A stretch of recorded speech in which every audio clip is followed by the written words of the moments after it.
ఉత్తరాది రాష్ట్రాలను చలి గజగజ వణికించేస్తోంది. పలు రాష్ట్రాల్లో ఉష్ణోగ్రతలు సాధారణం కంటే కనిష్టంగా పడిపోయాయి. తీవ్రమైన పొగ మంచుతో జనం తీవ్ర ఇబ్బందులు పడుతున్నారు. రోడ్డు ట్రాన్స్పోర్ట్, ఎయిర్వేస్, రైల్వే సర్వీసులపై తీవ్ర ప్రభావం చూపుతోంది. రాకపోకలకు అంతరాయం కలుగుతోంది.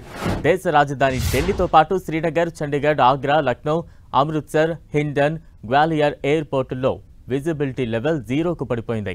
దీంతో శనివారం పలు విమానాలు, రైళ్లు ఆలస్యంగా నడిచాయి. ఢిల్లీ ఎయిర్పోర్ట్లో 170 ఫ్లైట్స్ డిలే అయ్యాయి.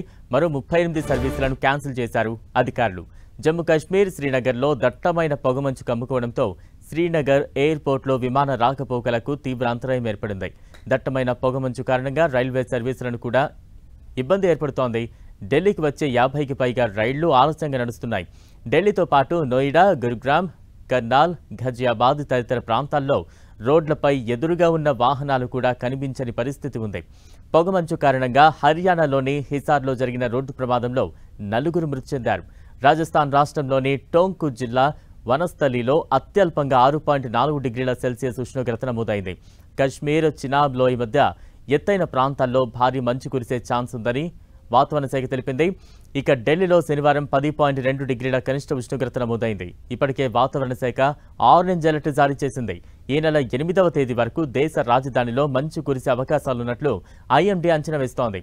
రేపు తేలికపాటి వర్షాలు కూడా పడొచ్చని తెలిపింది.